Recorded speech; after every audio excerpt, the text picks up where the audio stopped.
Right, so RH, relative humidity, has been switching between about 98% and, as we have at the moment at the hilltop, 100%. As you can probably see there, the top of the radio mast is actually clear of the cloud. And again, you see it quite clearly there. Cloud going maybe 30-40 feet above the hill. And a second ago it was much clearer up there, but basically the top of it. It's quite usual for this site, this time of the year, these sort of conditions. So you go 500 feet out in front of the hill and you've got unlimited visibility, 30 plus kilometres.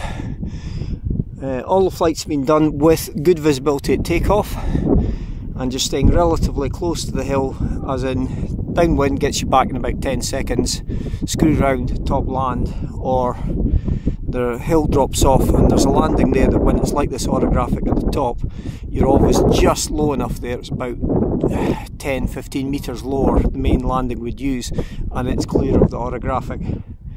So the wind's a bit crossed. It's between at the moment it's probably not that bad. It's probably about 15 degrees off the hill up to about 60-70 degrees off the hill, so it's very much an into wind beat. You can probably see there the clearance, the clouds drifting up, slightly crossed.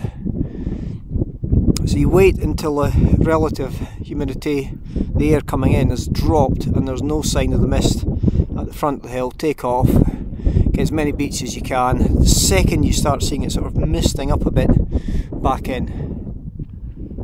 It's a busy day doing some more rebuilding stuff on C90 and various other things, helping out motorcycle shop. You can see it's very clear now up there. So it tends to go in cycles. You can have as much as 15 minutes of clear and then 5 to 10 where it clags in. Now the other thing is, when it's like this, despite it feeling dry to the hands, that's because your hands are warm. If you leave a wing on the hill, it's going to get wet very quickly. So there's a few hollows where they've quarried out rocks sort of 50, 100 years ago, whatever. So general rule is they're going to be drier and warmer if there's been any sun earlier on. So you drop the wings down out of the main flow of the air, so it keeps them dry. And just a wee bit of patience.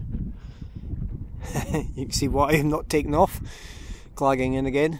But as I say, when you go out front of the hill, if you've got the retrieve drive running, that's fine. You can get a mile out in front of the hill on a good day. Doesn't matter if it goes orographic. Land at the bottom, call up on the radios that you're heading down to the bottom landing, and the pickup comes down.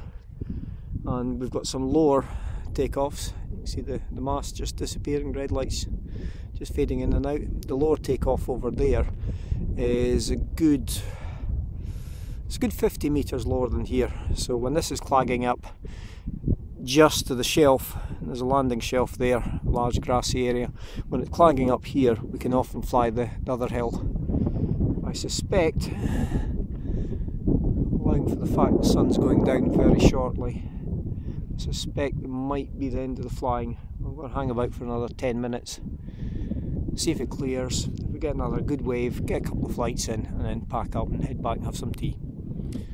So, East Scotland Paragliding Club, espclub.org, and one of our many top driving sites.